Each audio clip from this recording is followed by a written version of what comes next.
All right, 97.7 Outlaw Radio FM listeners, you already know what time it is. And right here, right now, we got Toronto, Ontario, Canada hip hop artists. That's right, it's the Ontario Connection right here on Outlaw Radio FM. We got Iron Wind in the building. How are you doing this evening? It's good to be on the air.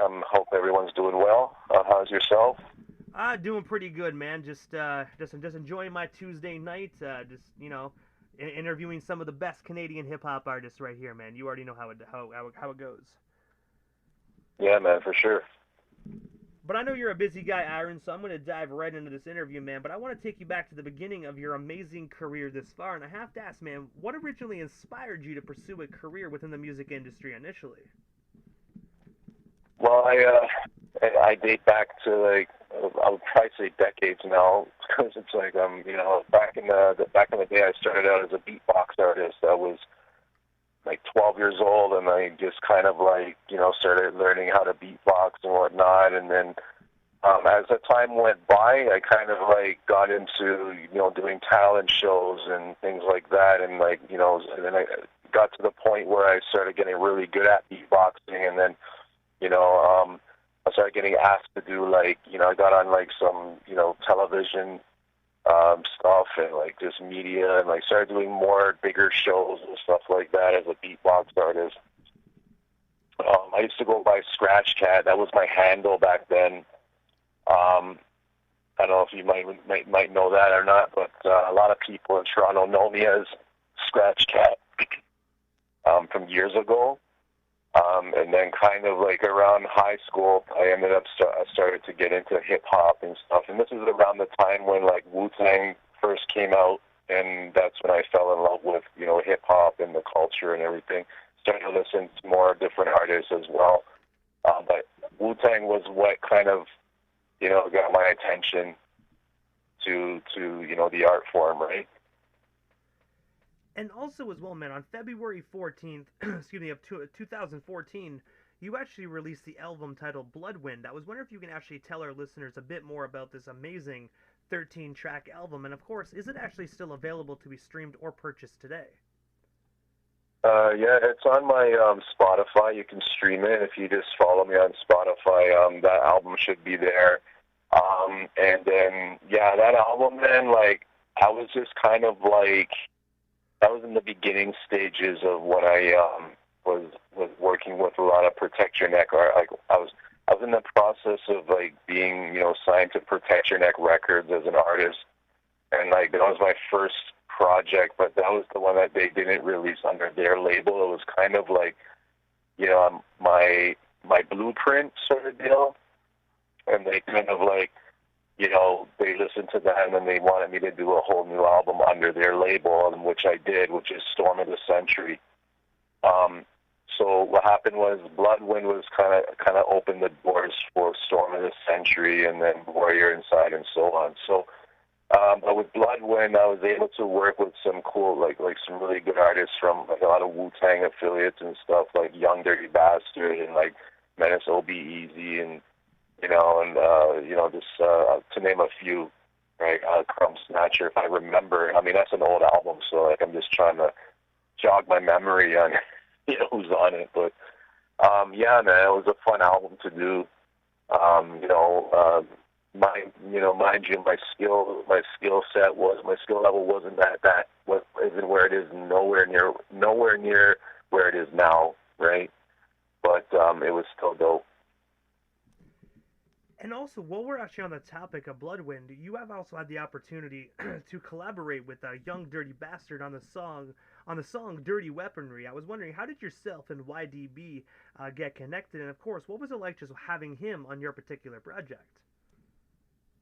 Well, I had being an artist on Protect Your Neck, I kind of had windows to certain peoples, and I got in touch with Brooklyn Zoo fam. I used to do a lot of work with King Birdie and stuff. Rest in peace. This guy, he was part of Brooklyn Zoo.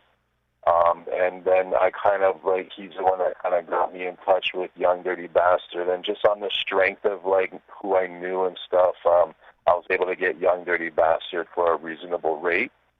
And this is when he was first coming out, so he wasn't like too expensive at the time. You know what I mean? Like he was affordable. So with that being said, he jumped on a track, and and that was that. And then kind of we smashed that track, man. It's a dope track, and then that beat is my production as well. But yeah, even the Menace OB Easy track is cool too. And also as well, you are also actually a Wu-Tang affiliate on the Colorado Iron Chamber. I was wondering if you can actually tell us a bit more about that, and of course, how did you actually become an official Wu-Tang affiliate? Well, I'm not like I wouldn't say like I'm an official affiliate. I would say kind of like extended affiliate, and that was like years ago. I'm not too sure I'm on the Colorado Iron Chamber now, so I haven't really done a lot. I haven't really done anything with them since. So I mean, I kind of like branched off from like the Wu side of things, like after a while, and then kind of put the mask away for like 5 years, and tried something different, and then basically in that 5 years I was with a like hip hop duo. We used to go by Primal Winds, and we put out like 4 albums or whatever, and then I just decided that I needed to go on my own and like do my own thing, and I ended up, and that's where I am now. I'm bringing the mask back and whatnot, and like kind of like revamping my whole brand under My City Records and 144,000 Chosen Few, which is kind of reinstated my like extended Wu-Tang affiliation. Based off of like people I know and stuff. Like I know a lot of like Killer Bees and stuff like that, and like just over time, working with my craft and everything, I just got in touch with like certain individuals and kind of like built a reputation with them. And also as well, on March 31st of 2015, you actually released the 9-track album titled Storm of the Century. I was wondering if you can actually tell us a bit more about this earlier release project, and of course, where can we actually check out this phenomenal project today? Word. Yeah, this one was cool, like, because this was the project that I released under Protect Your Neck Records. So with this project, I was just kind of like, it's one step up from Bloodwind, and but it's really cool, like how I was able to work with more artists under the Protect Your Neck umbrella, and then it was a good project. That it also opened up a lot of doors for working with other people for the Warrior Inside, which you'll probably get into later on, but that was a dope album, and I really like doing that one. I gotta say, it definitely is a phenomenal project, man. Like, I do know it's an earlier release project, but is there any hard copies available of that record to actually be purchased today? I don't think so, because it's owned by Protection Neck Records, so I don't really have access to any hard copies of it. The only thing for that album is more or less being streamed or purchased online, unfortunately. I mean, if I want to make copies of it, I can probably go and do it, but I would have to probably re-release it under My City Records, you know what I mean, or something like that. But because I do have an extended version that I had other like songs that I just ended up taking off last minute. Because that was around the peak. That was around the time in my career where I kind of like, I put away the mask and stuff and kind of like moved away from Protect Your Neck and the whole Wu-Tang like brand. You know what I mean? And it kind of, it's a long story, but I just kind of like needed a break from it for a while, and just kind of focused on the Primal Winds thing, and then you know what I mean. But it is out there. It is out there, available online. And also, before we move off the topic of those days, man, as we already know, as you mentioned multiple times, you were signed at one point to Protect Your Neck Records. I was wondering if you can actually tell our listeners a bit more about that record deal, and of course, how did you originally get connected with that label? It was really funny, because I do graphic design, right? So like I design CD covers and things like that. So what happened was it all began with me getting in touch with Justice Hype, and then basically starting out by doing like covers for like various Wu-Tang mixtapes. And so what happened was, I don't know if you know the Wu-Tang compilation album called Students of Shaolin. That artwork was my artwork. So I designed that cover for them, and then, and I also did We Got Next and a couple other ones. And so, they saw the potential in my graphic design and whatnot. And then I mentioned to Justice Hype that, I rap as well. And then kind of so he got me in touch with Raw Dalla, who was the A&R, was what at the time was the A&R under Protect Your Neck Records. And I also got to speak with Jimmy King as well, VP of Wu-Tang Management and whatnot. And then, they wanted to give me a chance. So what happened was they signed me to a distribution agreement. So what happened with that is, so they would distribute my music and whatnot, and that was it. You know what I mean? And I got to work with other artists under their umbrella as well. And that basically opened up a huge door for me, right? To to excel and work with different people and stuff. And also as well, on November 25th of 2022, you actually released your 13-track instrumental, the R&B collection. I was wondering if you can actually tell us a bit more about this R&B infused record, and of course, where can we actually check this project out today? Oh, this was just released not even a week ago. It was last week I think I released it or something. So everything is released is under my Spotify account. So if you go under Spotify, you can stream all these projects.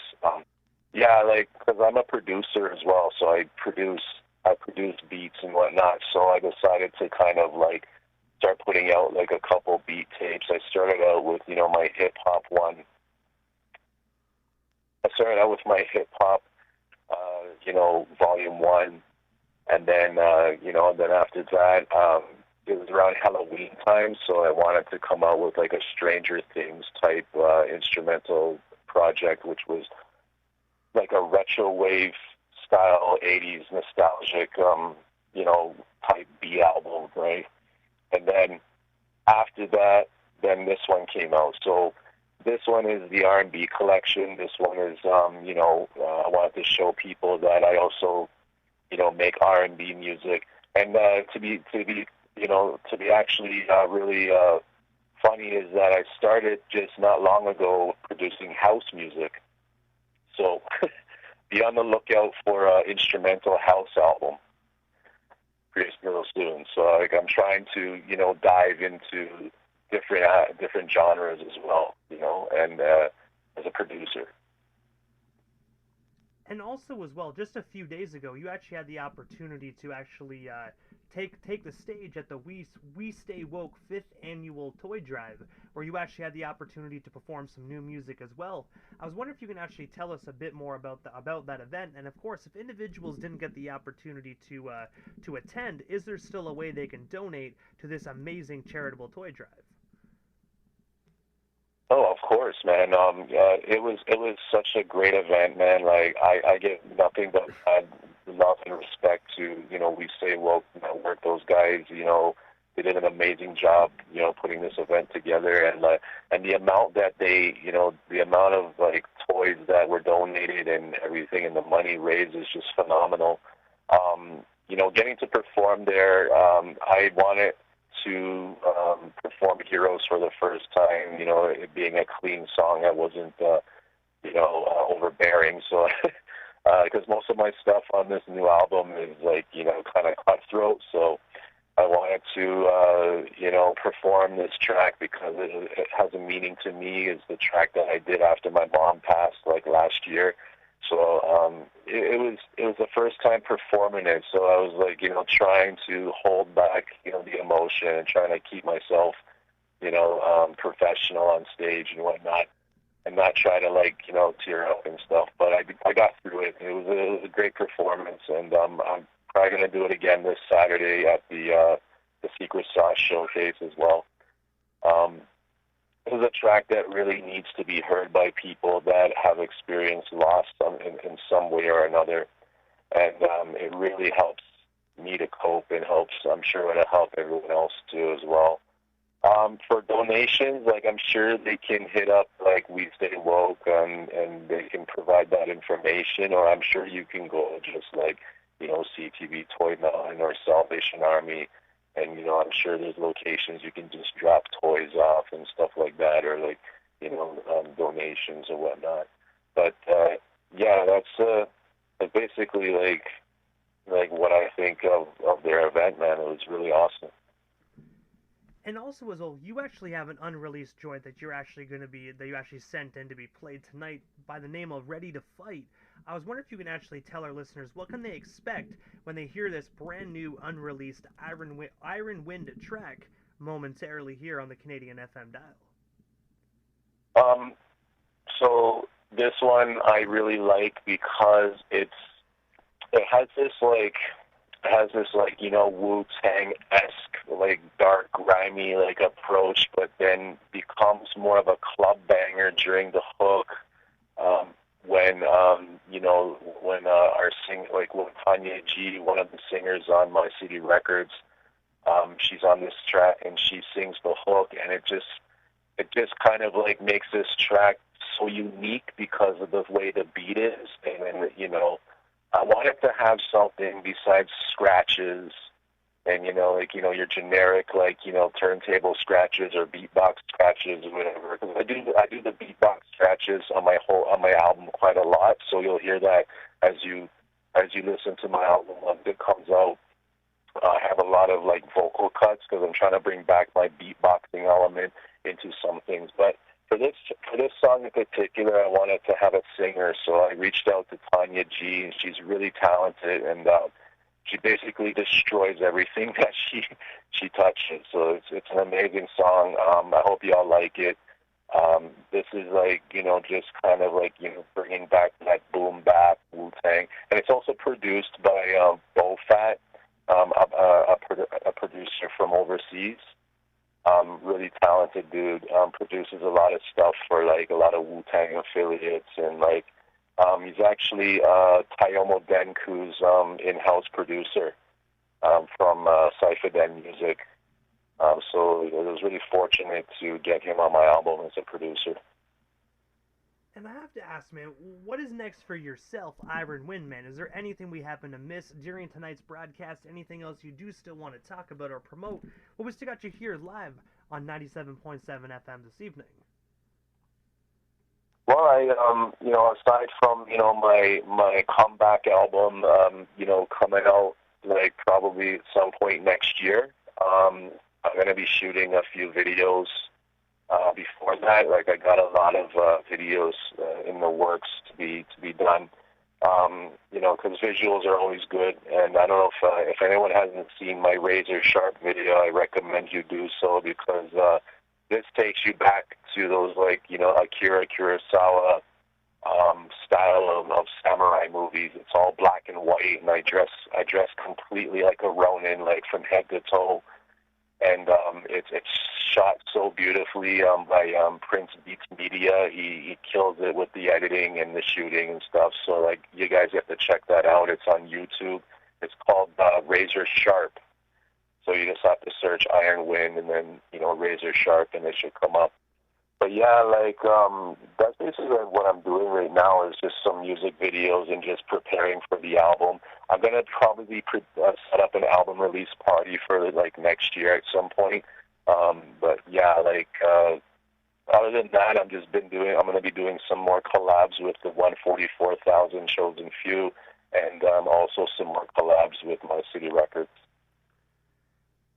And also, Iron, this is a time in the interview quickly that I give a chance for the individual that does slide into the radio station airwaves. Just a chance to give like shoutouts to whomever they want to give shoutouts to, but most of all your social media handles. That way our listeners can follow you and stay updated on everything you currently got going on if they're not already doing so. All right, yeah. So you just basically Iron Wind Music is my pretty much my handle, right? So you can search Iron Wind Music, Iron Wind MCR, and or that's the best way to find me is Iron Wind Music, though. You'll see like a logo with like a samurai head or whatever, and it's very easy to catch. Um, but as for shout outs, man. First of all, I'd like to um, shout out everybody tuning in. I really appreciate you all. It's not every day that it's very hard to come by like a lot of support these days in the music industry. I first want to shout out yourself for having me on the show, and also I want to shout out, all my fam at My City Records. You know who you are. Shout out my homie General Taz. He's like a brother to me. This guy's a really cool dude. He's been there, from the get-go. Shout out 144,000 Chosen Few, Judah Priest, everybody out there in the U.S., and everyone tuning in. Shout out the homie Warzone. Shout out Joe Wizzy. Shout out, We Stay Woke Network. Everybody doing their thing, man. That's basically it. It's just too many to name, so that's what I'm saying. It's just everybody who is representing and doing their thing. And I gotta say, first and foremost, Iron, thank you so much, man, for just giving us a bit of your time here this evening and sliding into the 97.7 Outlaw Radio FM airways, man. It definitely was an honor and most definitely a privilege, and hopefully down the line we can make this happen again sometime soon.